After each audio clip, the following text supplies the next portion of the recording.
Bonjour les Gouklis. Aujourd'hui on va parler des figurines vintage Visionaries.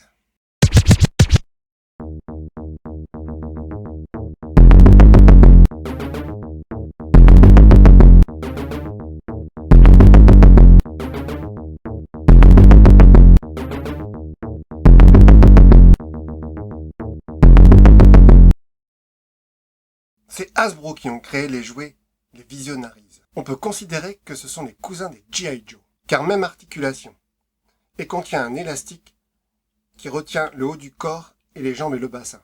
Mais avec deux différences. La taille, car les Visionaries font 11 cm de hauteur, alors que les G.I. Joe ne font que 9,5 cm de hauteur. Ensuite, il y a l'emplacement de la vis, qui permet de tenir le buste. Pour les G.I. Joe, il est placé à l'arrière. Il est caché lorsqu'on met un sac aux figurines, alors que pour les Visionaries, elle est placée devant et subtilement cachée par le plastron.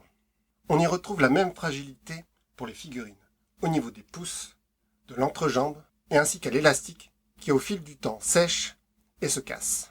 Hasbro ont fait un super travail de conception, du très beau jouet. Les Visionaries sont des chevaliers modernes dans une héroïque fantasy futuriste, tout comme l'étaient Jace et les Conquérants de la Lumière. Il s'agit d'une époque où la magie a plus de pouvoir que la science et où seuls ceux qui contrôlent la magie arrivent à contrôler leur destinée. C'est le temps des visionnaires.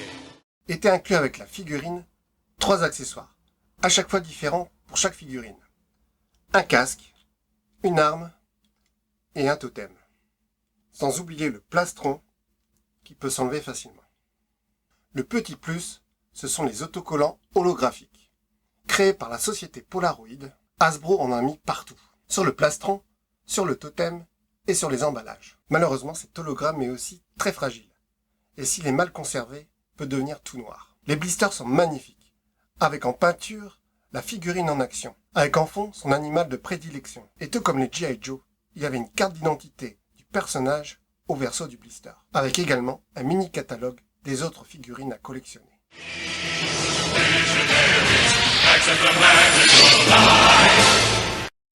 Le fabricant de jouets a vraiment travaillé l'univers des Visionaries. Les gentils, appelés les Chevaliers Fantômes, Spectral Knight en version originale, ont en logo une licorne.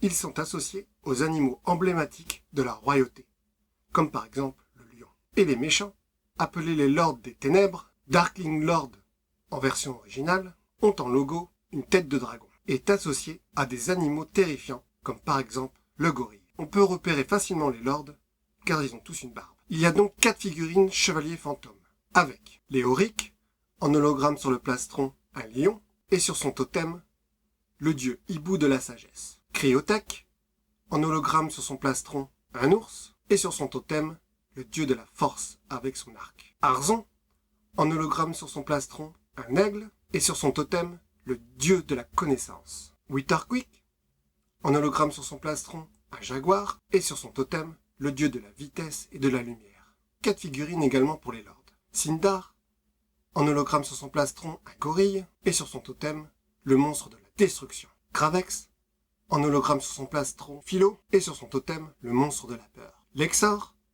en hologramme sur son plastron, un tatou, et sur son totem, le monstre de l'invulnérabilité. Darkstorm, en hologramme sur son plastron, un mollusque des marais, et sur son totem, le monstre de la pourriture. Encore une fois, les personnages féminins ne seront pas développés, alors que bien présentes dans l'anime, avec un personnage gentil, avec le plastron en hologramme de dauphin, et un personnage méchant en plastron en hologramme de requin. On peut aussi regretter de ne pas avoir la figurine du magicien, le Grand Merclin. Petit clin d'œil à Merlin l'Enchanteur. On pourra quand même le voir sur les différents hologrammes des blisters et des boîtes des véhicules. Car oui, il y a aussi des véhicules, avec des super boîtes, tout comme les blisters. Magnifiques. Avec le véhicule peint en action, un hologramme, et au verso la carte d'identité du pilote. 2 pour les gentils, avec inclus une figurine pilote, avec son casque et son arme. Mais cette fois-ci, sans totem. On a lanceur-cycle, petit véhicule de forme ovale, qui peut contenir une figurine, avec un gros canon et 2 volets holographiques mis sur les côtés, représentant un chevalier en pleine joute, sous le signe du dieu de la protection. Le pilote est Hector, et en hologramme sur le plastron, un renard. Ensuite, nous avons le chariot de capture, gros véhicule des mélanges de formes rondes et ovales, qui peut accueillir 3 figurines, composées de 2 tourelles et d'un énorme canon pivotant au centre, avec des hologrammes partout, à l'avant, sur les côtés, et à l'arrière des images de chevaux au galop sous le signe du dieu du feu. Le pilote est Ferril, avec en hologramme sur le plastron, un loup, et 2 véhicules pour les méchants. La Serre des Airs, grand véhicule de forme triangulaire, pouvant accueillir 2 figurines. Il possède une tirette à l'arrière qui fait allonger l'avant. Il y a 2 grands hologrammes sur chaque côté, représentant un dragon sous le signe des airs. Le pilote est Mordred, avec en hologramme sur le plastron, un scarabée. Et pour finir, le plus énorme des véhicules de la gamme, la dague offensive, de forme également triangulaire, peut accueillir 6 figurines, voire plus, car possède une cabine qui sert de prison, où l'on peut mettre des personnages. Sur les côtés, une catapulte qui peut lancer des projectiles, et sur le dessus, un véhicule qui peut s'éjecter avec la rampe de lancement. Les autocollants holographiques sont tout autour représentés par des monstres et des têtes de mort sous le signe d'extracteur magique. Le pilote est Recon, en hologramme sur son plastron, un lézard. À savoir que les Visionaries sont sortis en Grèce avec des blisters différents, beaucoup moins vendeurs, avec des armes supplémentaires qui sortent tout droit de la gamme de jouets, les Dragonautes. En France, le marketing de cette gamme a été une catastrophe, mais une catastrophe. Les jouets sont sortis à Noël 87 avec aucune promotion, car le dessin animé a été diffusé qu'en mars 1988 dans l'émission du Club Dorothée. Dans mon souvenir, le dessin animé était diffusé le dimanche matin, jamais à la même heure. Et je ne suis pas sûr du tout qu'ils ont diffusé les 13 épisodes de 22 minutes. Et le doublage français, c'est n'importe quoi, avec le même acteur qui fait 2 voix de personnages différentes, et de temps en temps, un personnage changé de voix d'un épisode à un autre. Pourtant, cet anime m'a bien marqué, et je l'ai trouvé vraiment super, avec beaucoup d'action et un univers génial. Malheureusement, jamais édité en DVD ni en Blu-ray. On pourra trouver que des VHS françaises ou le DVD en anglais. En parallèle, est sorti 6 comic books en partenariat avec Marvel. Et il y a eu quelques pubs télé pour vendre les figurines. Visionary, ils surgissent avec leurs hologrammes. Le terrifiant cycle lancier contre la Serre des Airs, arme redoutable de combat, découvre le pouvoir magique des hologrammes. De Hasbro.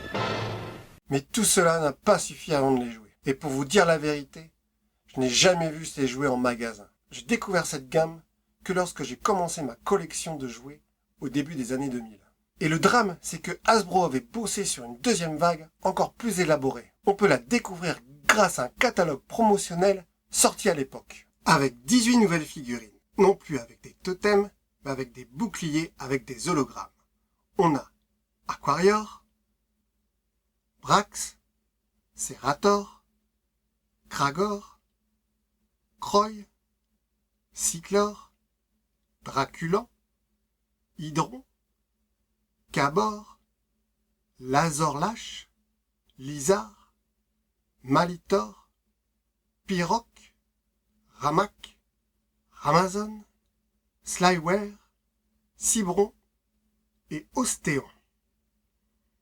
Il devait sortir aussi 6 créatures maléfiques, les Sun Imps, que l'on peut voir dans l'épisode 13. On a Abrasax, Gorge, Nakmar, Misto, Shaggy et Thunder Joe. Et 6 véhicules super originaux étaient prévus, avec pour les méchants, Battle Axer, Crossbow, Grapper. Et pour les gentils, Airblade, Juice et Sky Bucket.